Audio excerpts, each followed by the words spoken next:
there's one book that really that I actually use and apply on, and I would say is a daily basis. It was the Four Agreements by Don Miguel Ruiz, I think. I knew you were going to pick that one. That's one book that literally I just use it every day, and I use it today. We had a team meeting today, and one of the trainers said a member kind of made a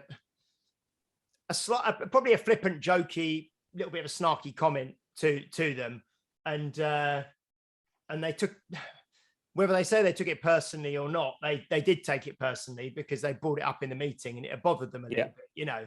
So, and I used that and said, well, you know, someone might have made that comment, but they possibly had a bad day. They've been having a hard time recently. Something's happened to them in the morning. They've made a comment. It was slightly out of character.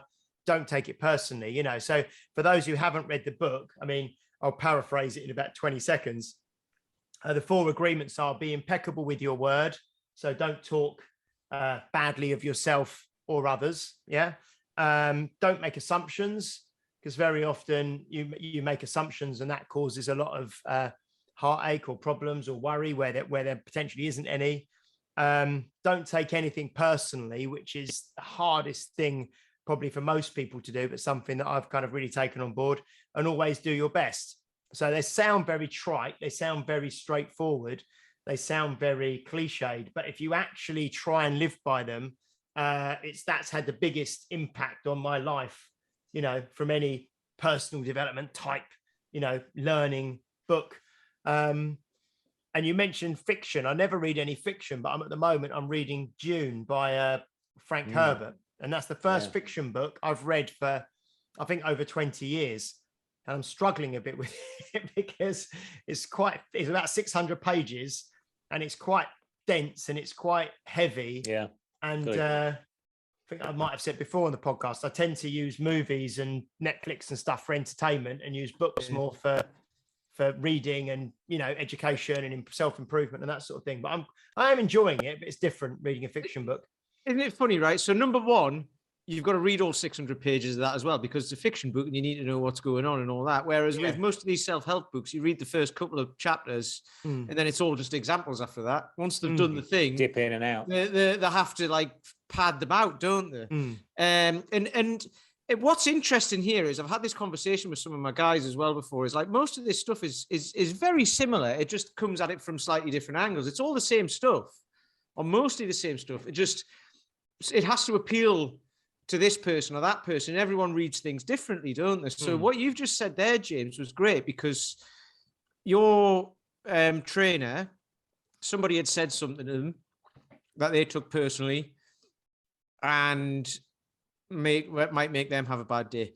But it might be because someone said something to that person, which is what I was talking about the no more Mr. Nice Guy thing. Like, you know, it makes me think, like, if I say something to somebody, if they're going to go off and have a bad day from that, and then it knocks it on to everybody else. So that could have been, you know, that could have been from yesterday or the day before as well. Somebody could be really worried about something, or, you know, just a tiny little thing that's happened. They might have, you know, somebody might have beeped at them while they were driving or whatever. It's bonkers, isn't it? Yeah. I mean, thing about fiction is it's a different mindset. I mean, my wife will read insane speed. I mean, for her, I don't know how she does it. I mean, for me, I need quiet. I need no one disturbing me. I need to be in a zone, and I'll read a fiction book. With like you say, with self-help books, you can kind of chunk in and out and grab stuff. And I think probably one of the reasons I'm a personal trainer is I like practical application of things. And because I've got less time than I've ever had in my life, in a way, because I'm busier with the kids, I haven't got that kind of social time that I used to have. I've not spent that time on fiction books, which I do love. I mean, one of the big influences for me, without spoilers, 1984, the spoiler, the ending, I'm not going to tell anyone the ending because not everyone's read it, but that for me, as a teenager, was a massive thing, because I got to the end of the book. Well, I got to about 20 pages from the end, and I'm like, how's this going to resolve? How the hell is this going to resolve? And that was like a massive, like, because you're just brought up as kids on like things which have easy resolutions, you know. At the end, there's the final chapter. I mean, like, take Lord of the Rings. I mean, it's about a third of the book is the resolution at the end, as they're faffing about going back to Hobbiton and stuff like that. Lord of the Rings is a sore subject for me, because the amount of times I think I got about 3/4 of the way through Fellowship of the Ring on my 4th attempt, but it's boring. I mean, the books after that might be good. I just never got to them. I couldn't be bothered. Yeah.